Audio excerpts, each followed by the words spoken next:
I'm Veronica Marshall at the Capitol. This week on Senate Spotlight, stricter oversight, smarter use of technology, and stronger accountability.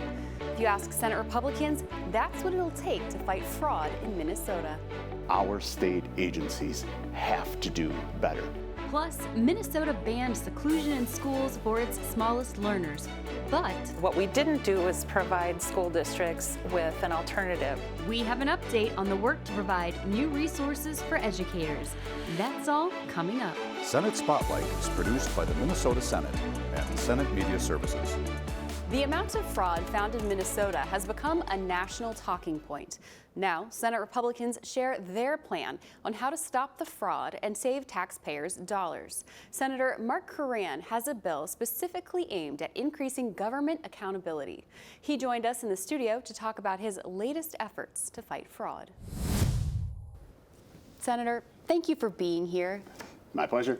All right, let's talk about fraud. So a lot of the conversations regarding fraud include the numbers, how much we're losing, and even the perpetrators, who committed the fraud.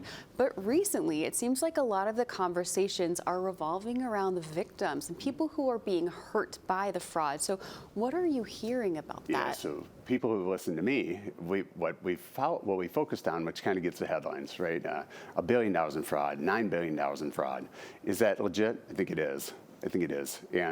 But we always lose fact of that's the hard dollar impact, right? You're just trying to measure that. I think the A.J. Legault story that just broke, talking about, I believe, an autistic woman who is kind of interesting because it's the victim of fraud and what it looks like and how it impacts. We have a real need to take care of our most needy. And in this case, somebody was paying rent for a young woman. They continued to get paid by the state of Minnesota, but then failed to pay the rent. And now this young woman is abandoned. It happens all over the place when you think about what are those services that we've targeted that are listed as fraud. And for the average person, they don't know. Most of those that we've talked about right now are Medicaid or services that we've created or are in need and that are reimbursable through Medicaid. And so that's what we're focusing on. There's all other types of entitlement programs that are state funded only, and those are the ones that we're focusing on. All of those are trying to attack some social ill to take care of our most needy. When you steal from them, you leave more children in neglect and squalor, right? Living and having a difficult life. Our nursing homes, right? It's assisted living, and our disability, our group homes. We can show you that, right? Cases where they live horrible neglect and have horrible outcomes, including death. We don't measure that piece of it, and we don't talk about it a lot, but it's pervasive across the board. I would add as well that the $9 billion is dwarfed by the ineffectiveness of government and its impact on that same community. We depend on people to do a great job, and we have failed under fraud and or waste to do the basics in government. To even know a business exists, right? We're not talking about rocket science. We're talking about, have you gone by? Have you driven by that agency to know that it even exists? So, the stories we're hearing about those people in need being hurt by this, they're so hard to hear, but it's such a valuable part of the conversation because it puts that number in perspective. So I want to ask you, how did we get here? I think we got here because of the ineffectiveness of government. I think there's a political piece of it. If people don't realize, but some of the history, most around the Department of Human Services is kind of started. Child Care Assistance Program, it's kind of embedded because it's been consistent. I got here in 2017, and they created the Office of the Inspector General in the Department of Human Services in 2011, because in 2009 and 2010, guess what came up? Child care assistance fraud. So they created an entity to go and pursue that. They then created them, and what do we have in 2017? The Department of Human Services working in the Office of the Inspector General, whistleblowers come forward and say, we believe, our numbers show us, our spreadsheets, didn't take rocket science to create it. The anomalies are so exorbitant on a host of businesses that they believed $100 million of the $130 million was fraud. And they had the information. Scott Stillman came forward, right? All of those things. And we talked to whistleblowers consistently that were evaluating a one-off daycare. and then say, hey, I got the nexus to another type, PCA services, adult daycare, all from the same kind of family, and said, hey, we have great suspicion in PCA programs and all of those that it's much bigger than that. And when those things occurred, that it looked more like organized crime, the agency leadership, including the Inspector General herself, prevented them from pursuing them. They said, well, you guys just take care of these little one-offs. We'll take care of the complicated investigations. And guess what? They never happened. Well, they're certainly getting attention now. To that point, you recently traveled to Washington, D.C., the nation's capital, to talk to your federal colleagues about what's happening here. So tell me about that. What did you tell them, and what was the reaction? Well, I think it was interesting. It was exciting to be asked. Nerve-wracking until we got rolling. I know the subject well, but really it was about, when you think about every dollar I think a third of every $3 we spend is a federal dollar in Minnesota. All of these programs have an element of federal funding, from 10 to 50%. And so they have a great concern, right? Are we stealing or not being good stewards of the federal dollars in addition to our state dollars? So when it rises up, and it's, I think a combination of things happened. One, the investigation in the Feeding Our Future, which is a food program. Feeding Our Future was just one of the nonprofits. Partners in Nutrition was another. And so it was $500 million that was set aside to feed children. They've charged about $330 million of it, but they haven't been able to prove any of the $500 million fed the intended children that they targeted it for. So out of that investigation, thank God the federal government investigated, because no state agency, even with all the warning signs and the whistleblowers that they had, took any action for 2 years after they discovered it. We learned at the same time, the Office of the Legislative Auditor did, and the citizens of Minnesota, when that investigation started in, I think, 2022, when the federal government came in and they were executing raids on a whole variety of Feeding Our Future sites and capturing it. But everything you see today is really a result of their investigation, going through the financial records and saying, wow, this Feeding Our Future site is also a daycare site, adult daycare site, PCA services, autism services, which is a new program with no parameters, criteria, or anything, transportation, translation services, housing support services, and all of those it's the same group. So all of that discovery kind of snowballed at the same time. And we've been doing that since I got here in 2017. But then a social media post goes viral, and everybody says, oh my God, it's horrible. So all of those things in combination with our federal, I think Joe Thompson goes out, and our federal investigators, FBI, says, yeah, these 14 programs, we're finding it everywhere. And he was being conservative at first, and then he believes half of it's fraud, easily determined as fraud. Because the latest, the couple programs that started, which were newer, which had explosive growth, autism services and housing support services, I think they went from a couple $1 million to $200 million a year, almost $800 million a year for those two programs alone. And Joe Thompson, who has the access to the financial records in their investigation, says at least 90% of that's fraud. So our federal government said, hey, why should we not require you to pay those dollars back? You were such a poor steward of the dollars which we gave you. Why wouldn't we call that back? And my response was, yeah, that's what we're worried about, because we're talking about billions of dollars here, and how would we backfill those types of issues and challenges?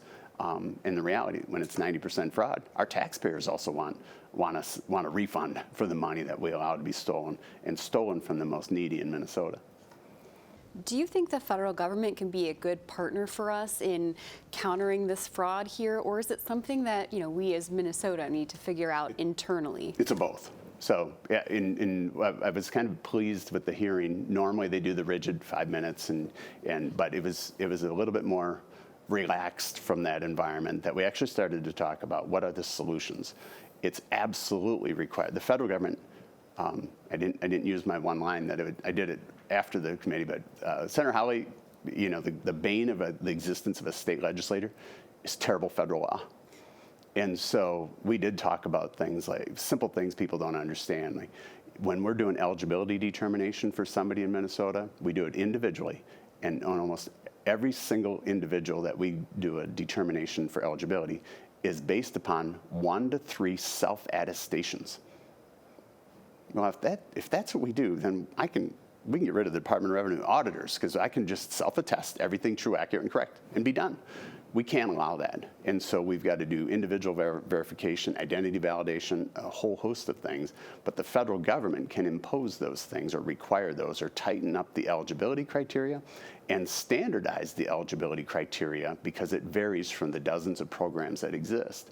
We need to standardize it, and we also need to require states to utilize all external resources to be able to validate who somebody is, where they live, where they claim they live, and where they actually live, and to do all that eligibility determination from an individual who's receiving benefits, in addition to what are those other criteria that they can impose on state oversight to ensure, did you do a site visit, and what's the penalty or consequence for you not even driving by a facility for which they haven't done.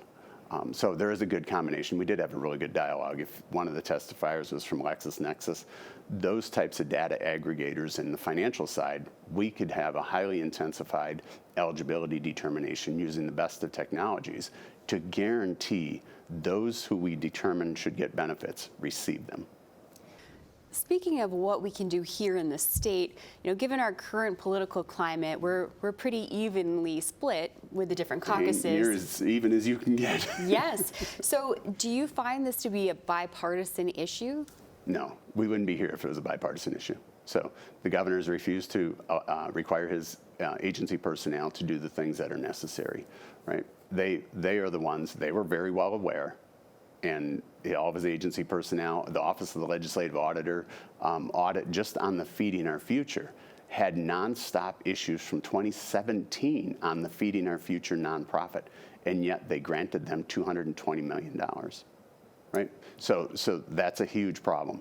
The other part you see, last session we put together an independent office of the Inspector General, and what most don't know is we spent when there was a common interest, I believe, from some Democrats.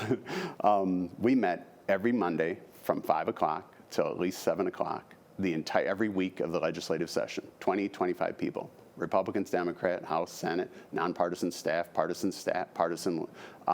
nonpartisan legal, and everybody to craft the best bill possible. Now, it's the solution we need because it would combine all agency oversight from a criminal division, whether they call it an OIG or not, to ensure that when these types of things occur, because they were not stealing from one agency or one program, that we have an entire view over the entire state of Minnesota. And so it's probably the best, but it's also not the permanent solution. That's on the tail side after the theft or the suspicion of theft occurs and the investigation has to follow. Our state agencies have to do better. And they failed. Even the most recent audit on the Department of Human Services Behavioral Health Administration, they didn't even do a site visit. On the ones they claimed they did, they said they did it remotely. I'm sorry, that's not acceptable to me as a legislator, to me as a citizen, period. And then we find they essentially didn't do anything and the legislative auditor found great concerns, even to the point where they lied and falsified records. So it sounds like we need to invest in resources to kind of create an oversight infrastructure to be a little more proactive and preventative and not just prosecute the fraud. But the oversight requirement resides in every agency today. It's their job. The Office of the Inspector General is just a criminal or referral for criminal investigation, right? To see if it leads to or it should lead to a referral for charging. Our agencies are charged with, they created these programs, they created the fundamental basics, the eligibility, every aspect of the program. They need to do their jobs. And the only way we improve that is if in my mind, we have to go through an entire retraining of government, build in the accountability that doesn't exist, to hold them accountable. We have no naturally occurring corrective action when government gets its job wrong. It has a perverse incentive to reward itself, because what do we need? What do we need when they get it wrong and it continually fails? More money, more people, and we always get less. And when we get less, that means more people or fewer people are served in the highest capacity that we expect them to serve. And so we need to retrain them, and it's their job. If you followed some of the legislative audit committee, well, state law didn't explicitly tell us to do a really good job. We hire the people that are supposed to be the most qualified to run agencies. We provide statutory intent. It's their job to implement them from a rules perspective, and we expect them to go and operate in a manner that puts the greatest scrutiny and to perform the tasks at the highest level. I would argue today we are at the lowest, probably the lowest performing level of government across the board since the beginning of government. And I think the governor needs to call and mandate every employee gets back in the office. Most still haven't come back, even with this 50% mandate. The unions have led them to try and prevent them from coming back. The efficiencies that my counties depend on from Department of Human Services, they don't respond in a timely manner, and people suffer for it. They have to do their job at a far better performance level than they are today. Senator, thank you for sharing that experience. It's a really important part of the conversation, and I just appreciate your time and your perspective. It's my pleasure. Thank you. Minnesota also made national headlines when thousands of federal agents came to the state as part of Operation Metro Surge. Now, as a response to the enforcement actions, the Senate's DFL caucus unveils a plan they say restores and protects Minnesotans' rights. The legislative package, also known as the ICE Accountability Agenda, includes several bills protecting essential spaces like hospitals and schools from immigration enforcement activities. It also features a bill that bans federal and state law enforcement officers from wearing masks while performing their official duties, as well as a bill that would allow Minnesotans to sue the federal government in state court. While the bills were presented solely by DFL members, they say this is not a partisan issue. This isn't a debate, in my mind, about immigration policy. This is a debate about enforcement tactics. And whether you're Democrat, Republican, left-wing, right-wing, middle-wing, libertarian, we should all be able to find common ground that the Constitution needs to be followed, that there are certain boundaries across which we are not allowed to go because they violate the First, the Fourth, the Fifth, the Sixth, the 10th Amendments of the Bill of Rights. While the federal surge has ended, DFL members say these bills are still necessary to ensure the state and residents have the tools they need to respond if ICE returns. Significant savings are on the way for Minnesota communities thanks to a bipartisan bill that passed last session. The reform was kick-started by Senator John Jasinski's bill, Senate File 285. The end result? The Minnesota Department of Transportation reviewed its cost participation policy for trunk highway projects, leading to lower shared costs for communities when it comes to construction costs and maintenance relating to the state's highways and interstates. The change is due to a new cap that's based on a community's ability to pay. We do estimate this will probably cut in half, if not more, local contributions to state construction projects. Listening to some of the city engineers and county engineers, it's like it's almost too good to be true. What it'll do for our cities throughout the state is really going to help them. MnDOT's policy change is expected to go into effect July 1st.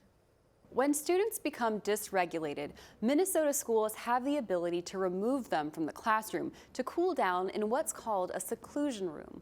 A 2023 law banned the use of seclusion rooms for some of the state's youngest students. Senator Judy Seeberger says the law removed the resource without replacing it. Now she tells us she's pushing for change.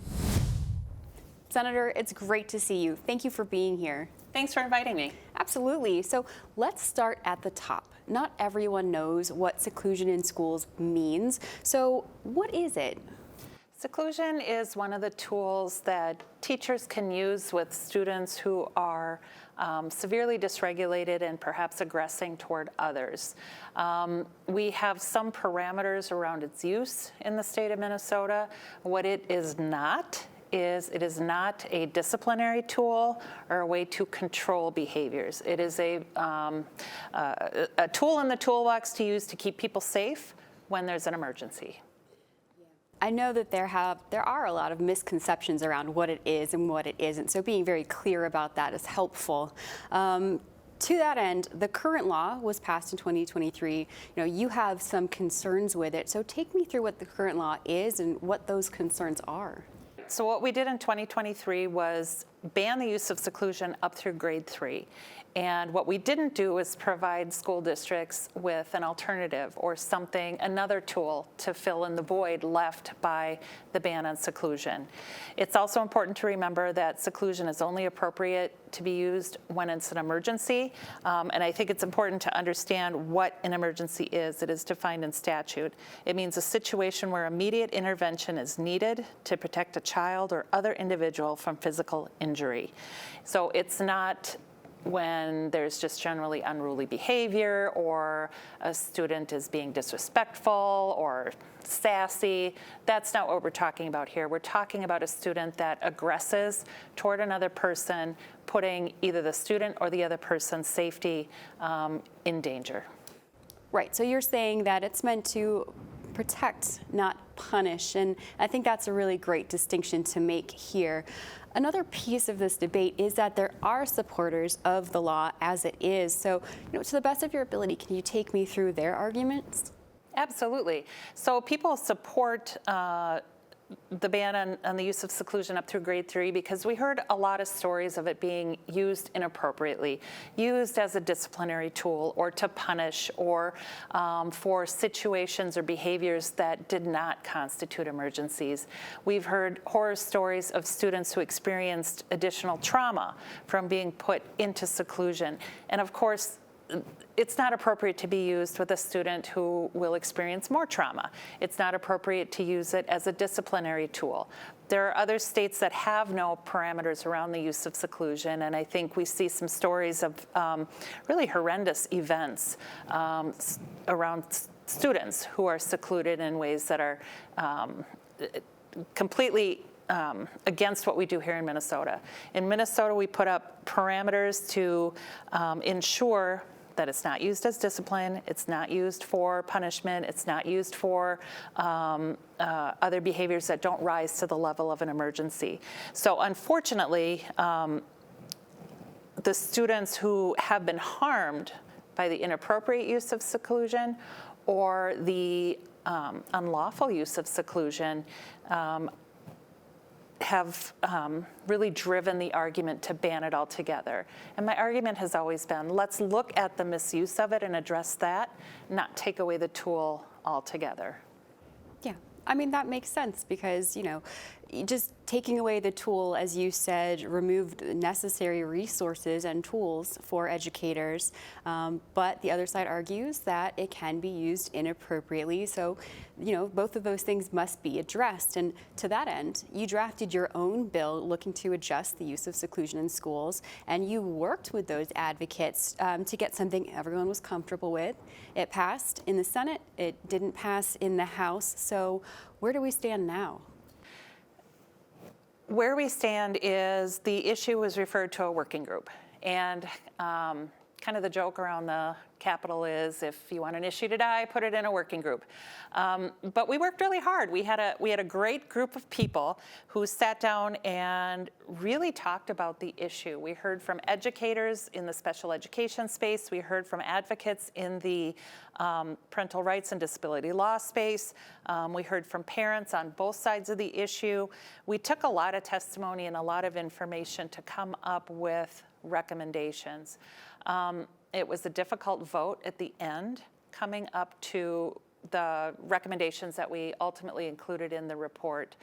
We also had NAMI was on the working group, a representative from NAMI. And what we came up with is something similar to the law that passed the Senate, but even more restrictive in that where the piece that passed the Senate last session went up through grade 6. This goes up through grade 12. And it tries to kind of narrow the circumstances in which seclusion can be used to ensure that parents and guardians are on board with it, that they understand what it is, that they actually see the room so they can ask questions, that they have interpreter services if they need it, and that any consent to using seclusion is explicit consent rather than implicit. In other words, if I don't hear from you, we'll assume you consent. So putting in a lot of safeguards along the way so that everyone is on board. And then if seclusion is used, there are reporting requirements if it's used more than a couple times in a month. The whole IEP team comes back. So it's meant to ensure that it is not misused, it's not overused, it's not traumatic to the child, and that the entire team is involved in the process of how do we best support this student given their complex needs. Talk to me a little bit about what makes this topic so complicated or contentious. From my perspective, this is the only issue that I deal with here at the Capitol that I'm emotionally involved in. I feel strongly about a lot of things, but this one kind of goes straight to the mother's heart in me, because my son needed seclusion to get through school. So I come at it from that perspective, and so it's difficult for me to sometimes moderate my emotions when I feel so strongly about this, because it involves me directly and it's personal to me and my family.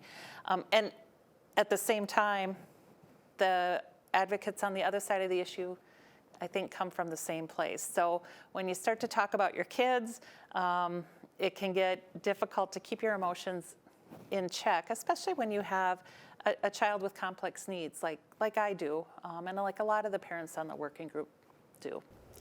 Speaking to the emotions, you said at the last working group meeting that you remain frustrated but hopeful. What does that mean?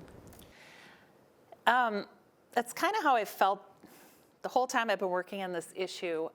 Frustrated in that sometimes it feels like my family's story is either not heard or discounted, but hopeful because we had really good discussions on the work group, and most of the recommendations in the draft report were arrived at by consensus. So the folks got together and figured out things that they agreed on, and those were included in the report. So I'm hopeful because we're continuing to have this discussion. The special education professionals did a phenomenal job offering their input and demonstrating just how hard they work to ensure that they meet the needs of these students. You know, you mentioned that working groups are where certain ideas go to die, but you're saying you feel hopeful. So do you think the results from this working group will move this issue forward into this new session and you can get some new traction there, or what's next? I'm not really sure what's next. I do know that I think there's some really good things in our draft report, really good recommendations. I think there are some useful improvements we can make to the law. The disagreement over whether seclusion should be used in grades 1, 2, and 3 remains. So because that issue remains kind of unresolved, I don't know whether we will be able to do anything during this coming session. I only wish we had the opportunity to have these discussions back in 2023 before we enacted the ban, putting school districts sort of in a space to scramble. Well, hopefully that they get some more resources soon, and especially with your help and your focus on this topic and keeping it front and center. Senator, thank you for sharing your experience and the work group's finding with us today. Thanks for having me here. That's all the time we have today. Thank you for joining us, and see you next time.